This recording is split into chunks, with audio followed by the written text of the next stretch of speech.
Hi, everyone. Thanks very much for joining us. This is another episode of Heffel in Conversation, and my name's Daniel Gallay. I'm a consignment specialist with Heffel, a fine art auction house in the Toronto office. And with me is David Blackwood. David, thanks very much for making the time this morning to chat. We at Heffel are fortunate enough to launch David's newest etching, Wedding on Deer Island. So your practice over the years has been multifaceted. You paint in oil and tempera and use watercolor, you draw, but generally people find your name synonymous with etching. So what is it about etching that's necessary for what you most need to express? Well, as a student at the Ontario College of Art, drawing was a very important aspect of the entire program. And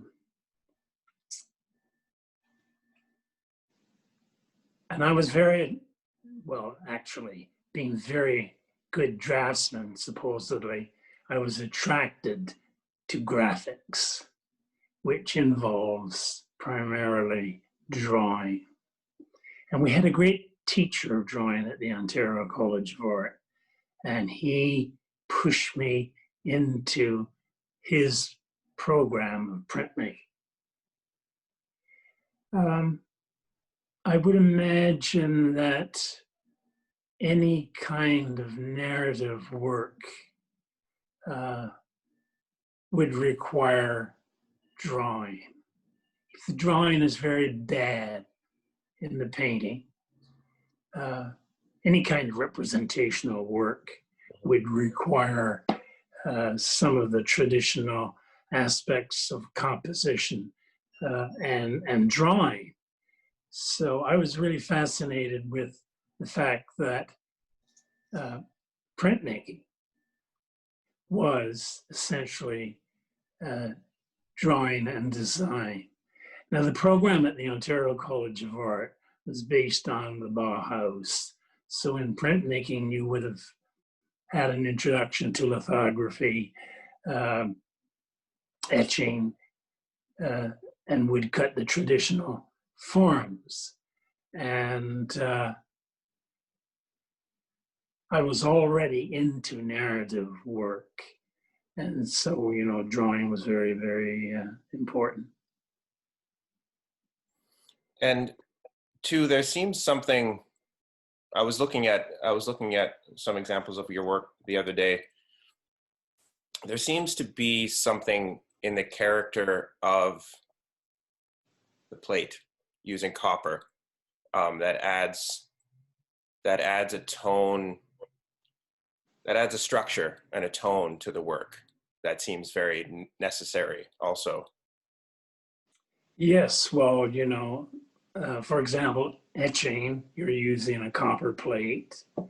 It requires, right from the beginning, craftsmanship. Right. You just can't bang this thing around and expect a result. So there's a traditional approach to, as in wood carving, woodcut, a regard for the material that you're using in the work. And it requires a certain amount of planning in order to proceed. And a focus, planning, a lot of work. So there's a craft involved with the production of the plate. And then when you combine that with drawing and the various stages required to produce the final work, 10 or 15 or 20 even, different stages involving the biting of the plate, which is achieved through the use of nitric. 1 part nitric, 3 parts water. So you do a certain amount of work. Then you take it out of the nitric bath. A certain amount of drawing on the plate into the bath for a certain length of time. Then you would actually pull a proof from the plate at that stage to see exactly what you're doing. Well, and there seems to be too an element almost of sculpture to that, getting the images into the plate that gives the forms almost a sculptural quality to it. But with the technical points that you were just talking about acid baths for the plate, it's such a technical medium and technical process, and it's print work in general is often so misunderstood. Would you be able to walk us back from the beginning about how an etching is created from beginning to right through to the printing? To start, I usually have various ideas on paper. Some of them quite small, quite insignificant. And as I work along, I usually choose one of those ideas, and it's worked up into the format of the plate, and thought about a great deal and changed. And finally, it would reach a state of grace where the design is sort of complete. Right. No detail necessarily, but basically the overall architecture of the print, the design would be established. And that design would be transferred to the copper plate. So you would have the very first stage in the development of the image. Right. And so it goes from drawing, and how is the image, once the composition is more or less finalized, how is the image then transferred to the plate? Very careful tracing. Right. Because the image is applied to the plate in reverse. Right. So you're being very, very careful. It presents a challenge sometimes to have the image developing in reverse. Right. Right. The tracing transfers the image to the plate, which would have at that stage a wax ground on it. Mm-hmm. So the image is transferred to the plate, and then in the tradition of Rembrandt, a needle, simple, ordinary needle is used to draw the lines through the ground to the plate. Right. So it's traced onto the ground, the ground that covers the plate, and then once that is transferred, a needle draws through the ground over all of the plate. line. And as you work with the needle, you can see the copper underneath appearing. Right. And so you do a certain amount of needlework at this stage, and then it would be put into, let's say, the entire outline of the image would be drawn and then put in the acid bath for 30 minutes, taken out, cleaned up, the wax ground would be removed, and you would ink the plate and print it to achieve your first stage.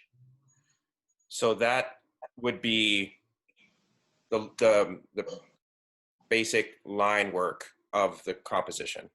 Absolutely. Okay. Well, it's so interesting. The process has always been so interesting to me. And when you say, you know, in the style of Rembrandt, it's such a classical medium, but it's involves metal and presses. There's such a modern aspect to its nature and such a classical aspect to its nature. It's always been so interesting to me.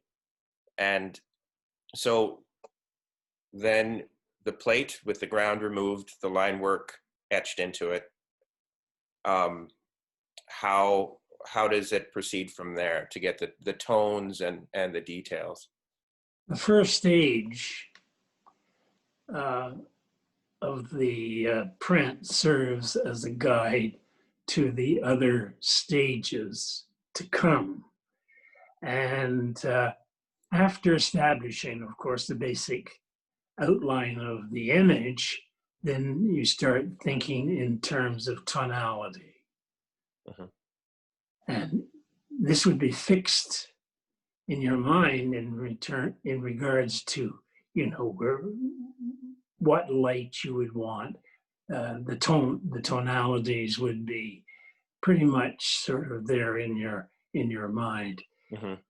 And those tonalities are achieved through applying another ground on the plate, which Mm-hmm. is powdered rosin. Okay. Never used by Rembrandt. Mm-hmm. Rembrandt depended entirely on line. If Right. he wanted a very dense area, he would simply do a great countless series of cross etchings. Cross hatching, right. Yeah. Goya comes along, Francisco Goya, who was a Mm-hmm. great printmaker involved with etching and other mediums, lithography, for example. But Goya introduced the rosin ground, which through timed biting in the acid bath could give you a range of tonalities from white to black, everything in between. Well, and I think too of Picasso's print work. There's like that famous one of the satyr opening the looking into the bedroom with the moonlight coming through. There's a tonality in there through I'm sure experimental methods, but that I think the difference is that Picasso would send his plates, whatever type of plate he was working on, to printmakers, to print shops, and would have them printed, whereas you print all of the plates yourself.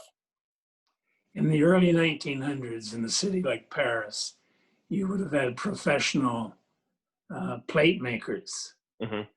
print shops, and Picasso could take a drawing to a master printmaker, and he would give you an exact, perfect reproduction of the drawing. Right. And it need be, and Picasso would look at that stage and say, oh, I think it should be a little darker, or should be a little more complicated. And the master printmaker would give him exactly what he wanted. And then it was simply a matter of having Picasso approve of the print at a certain stage, and then the master printer would give him in a couple of days the complete edition. Right. Yeah. So, and all he had to do, and then the final involvement of Picasso would be to number and put a signature. Right. And so once the tone, once the the image in the plate is achieved as you'd prefer it. The last stage then is choosing how to ink. That's something that has to be discovered. Right. It's like I make the comparison to music. Mm-hmm. Once the composition, the symphony on the plate Mm-hmm. has been completed, you have Right. to figure out how to play it. Sure. And there are many, many different ways. But it's interpretation. Sure. Yes, exactly. Yeah. And you could very easily play it the wrong way. Right. Or you could astound yourself by coming up with a brilliant impression from the plate. And two, your interpretation of the composition can change throughout the creation of the full edition. Oh, absolutely. So essentially, no two impressions are alike. And in my own experience, I've seen some very bad impressions. A wonderful plate, poorly printed Right. in some shop somewhere or by someone else. And we see this in Rembrandt also. Mm-hmm. The great Rembrandts were printed by Rembrandt. Right. But he was a busy man. Right. And he did not hesitate to have a master printmaker take his plate and print it for him. Right. But there was an exhibition a number of years ago, not too long ago, of Goya at the National Gallery of Canada. Mm-hmm. And there were these wonderful impressions done by the master himself. And then examples of the plate being printed in the workshop. Mm-hmm. And there are institutions in Canada that have complete sets of Goya mm-hmm. printed neatly, cleanly in a shop mm-hmm. by a printer. And you know, the sad thing about it is that they lack the spirit of the artist, who was a great painter. Goya was a great painter. Right. And when he printed his plates, he was essentially thinking about painting and light and dark and wonderful, wonderful examples of printing. Well, all of that just makes me think about how etching is drawing, it's painting, it's sculpture. It's this intersection of mediums in this amazing way, and about how we've talked before about the idea that an etching really isn't the impression that's signed and dated and editioned, but the entire process from the drawing to the end. The entire thing is the etching, which is fascinating. So moving from how the plate is created to the image itself, this new etching. So Wedding on Deer Island, who is being married? My maternal grandparents lived on an island called Braggs. 2 miles away was another island called Deer Island. And a little further on, and this is in Bonavista Bay, Bonavista North, another little island called Greens Island. And of course, there was a lot of interaction socially between those islands. They were all fishermen. There was a church on Deer Island. There was a church on Braggs Island. There was a lot of interaction. So naturally, young people became involved. And in this particular case, and it's a relative of mine who told me the story a number of years ago about a very unusual situation. She got married in March, and she was from Deer Island, and her boyfriend was on Bragg's Island. And when they got married, I guess her family wanted to have the ceremony in the church on Deer Island. So they finally decided to get married on Deer Island and then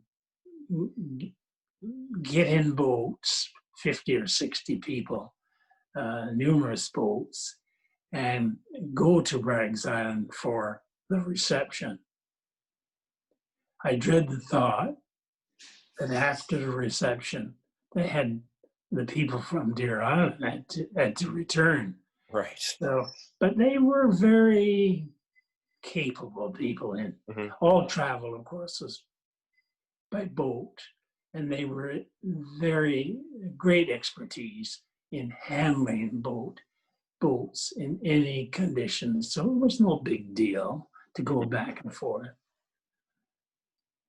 Light provided with lanterns, which adds an interesting aspect to the scene.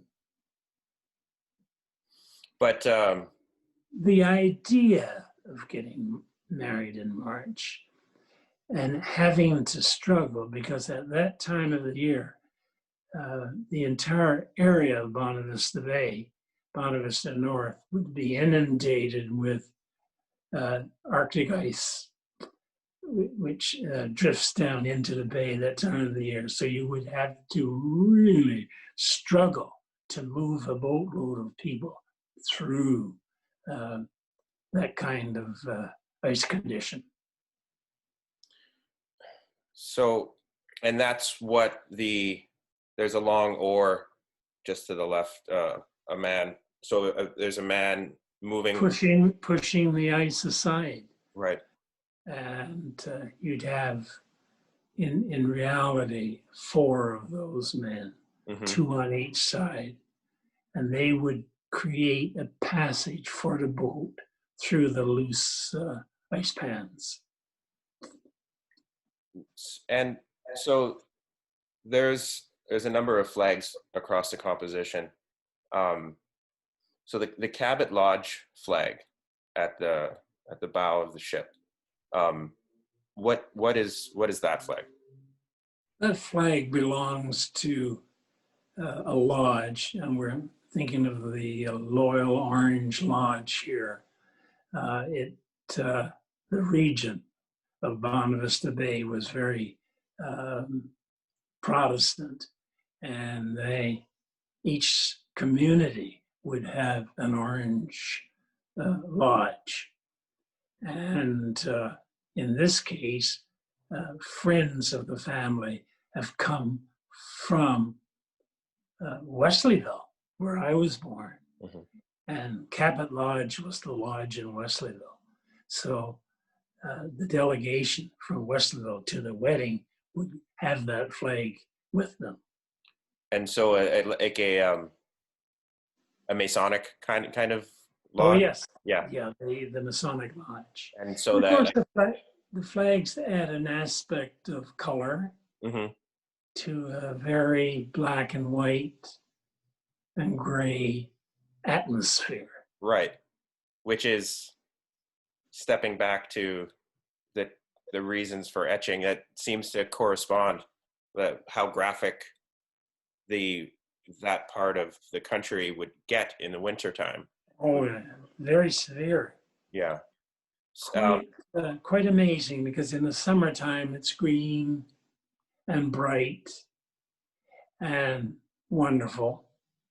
And in the winter it is severe beyond belief. It becomes, Arctic. Those contrasts must be incredible. So moving along the flag, so the Union Jack, because this was pre-Confederation, Pre-Confederation, and the Union Jack would be the number one flag in what was then called the Dominion of Newfoundland, not the colony. It was the Dominion. So this would like Canada and other aspects of the British Empire. And so the Union Jack would be the prime flag. The flag in the stern of the boat is the merchant navy. All boating activity involved would be flying the merchant navy. And so is that called the Red Ensign? The Red Ensign. Right. And so going back slightly to the pre-Confederation, so this scene that's being depicted is from about what year? Early 40s. Early 40s? The wedding.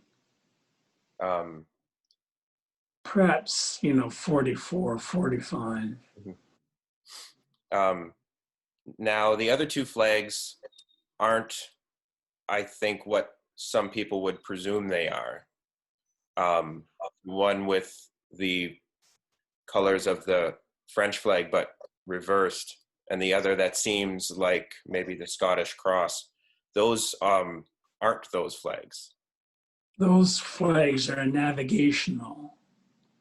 The international code of communication using flags. Right. And sometimes families would adopt one of those flags. The so-called Scottish Red Cross is actually the house flag of the Bowring family in St. John's, which would have all sorts of mercantile connections with the outports. And in this particular case, the family of the groom,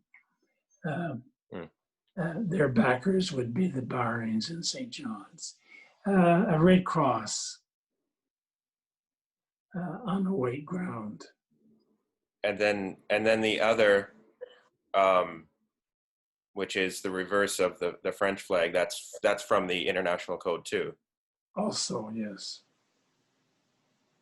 So there's two riflemen in the boat. Why would they be there? This was quite common. Interesting. I'm not familiar with other regions because each region of Newfoundland has its own peculiar traditions. In Bonavista North, a group of about 12 people would accompany the wedding procession. And at certain intervals, they would stop and fire a fusillage. And when they reached the church, they would line up and fire again. And when the wedding party came out of the church, another fuselage. And this was very typical of every wedding, and also the birth of a child would require a party of gunners, but never for funerals. Right. Guns were never fired at funerals, but on the announcement of the arrival of a new child, a party would proceed to the house and fire 4 or 5. There was great delight in the firing of these guns, muzzle loaders, right, and great flashes of fire and great puffs of smoke. And it was celebratory right activity. So that brings me to kind of the last thing I'd like to talk about, or the last section of the conversation, which is the tones and the themes in the work, aside from the narrative of the image. It's celebratory, but there is a gravity to the tone, a seriousness to the tone, that I find runs through your work. Something that made me think about that or realize that tone most clearly is actually the work of yours that I'm lucky enough to have, the SS Imogene coming home from the ice fields. There's such joy in that work. The celebration is so complete, and it made me realize that they're celebrating because there was no certainty of everyone coming home. A very dangerous activity, sealing. And there was great trepidation and silence when the ships left. They tried to cover it up, Right, by blowing the whistles and ringing the bells, but there was no guarantee that any of the crew, there was no guarantee that the ship would return. So when it finally returned and there were no accidents, no deaths, it was cause for jubilation. right. Well, and it's present in this work too. Like this, you were saying that they would move back and forth between the islands and march, but there's a severity, like you were saying, a severity to the winter that would underline and bring to the forefront the necessity for community, for communication, and that's kind of stated in the flags. But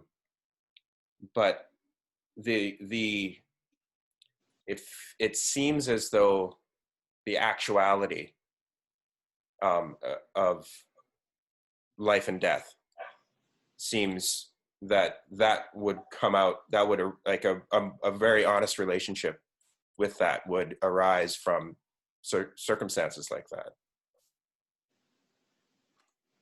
Then you have to consider the religion. They were very devout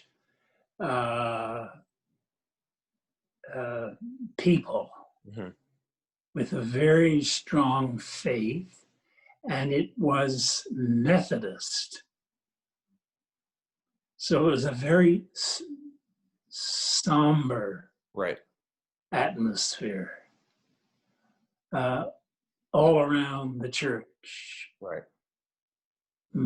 Morning, noon, and night services, Wesleyan, Dur to a certain degree, except for the singing. Singing was a big music, was an opportunity to really let go. And there was a constant preoccupation with death. Right. There's no escape in it. So the birth of a child would be a great reason for celebration. And you had said something really interesting the last time we talked. Before I say that, I'll just say that like overall, these circumstances, sealing and ice flows, would, in addition to the religious elements, these kind of ecclesiastical things, ways of viewing life, there's be a humility that would come along with that, I think. But you had said something last time that we talked about the role of the midwife in relation to life and death in the town.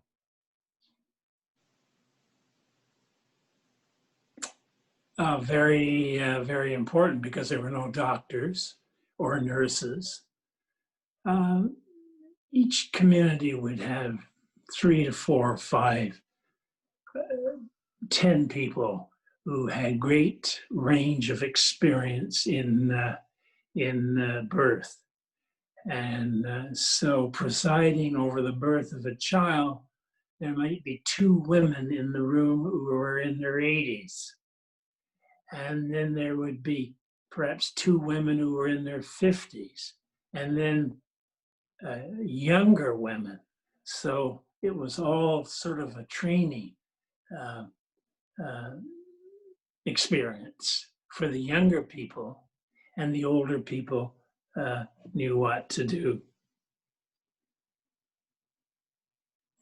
And then they were involved when somebody in the community died. Those same. They were involved with the preparation of the body, referred to as laying out, and the same group of women would be responsible for preparing the body for burial. That very honest relationship with life and death, the precariousness of life that would be underlined by severe conditions, isolation. It makes me think of those themes that run through your work, kind of along the lines of Vanitas painting. There's a constant meditation on life and on death, and for me, I can only speak for myself, the necessity of creating expressions like that and engaging with expressions like that is that, for me, an honest relationship with those things is really the only source of genuine truth and genuine beauty in life. It's just so, I of course a person can never be blamed to want to distance themselves from ideas like that. It's harrowing to engage with, but in my experience, as it is, completely necessary. The young children in the village would go to the house of the new baby to see it. Every single child, from young, very young, to teenagers, would go to see the new baby. The same group of people also would go to a house to see Uncle John in his coffin. Right. And so this man in the village that you knew all your life and saw every day, you would see him in death. And so that was really not a bad situation at all.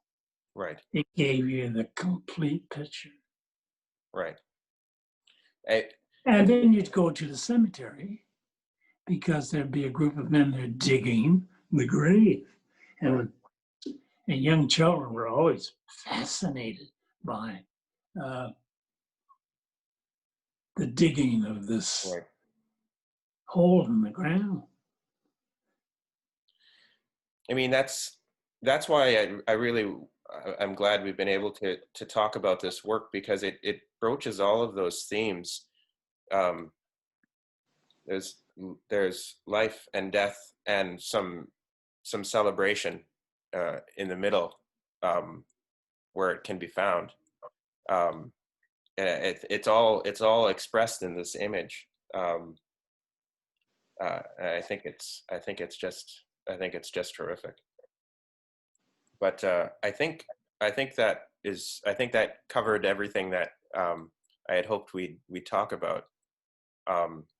So I really appreciate you finding the time, David. I know that you need to be in the studio pulling impressions and working on plates, but I really appreciate you finding the time this morning. So just for everyone watching, thank you for watching. Again, this is David Blackwood and I talking about his new etching, Wedding on Deer Island, and that's currently available at Heffel galleries across the country. And you can find all the information you need at heffel.com/gallery. So thank you very much, David. Thank you.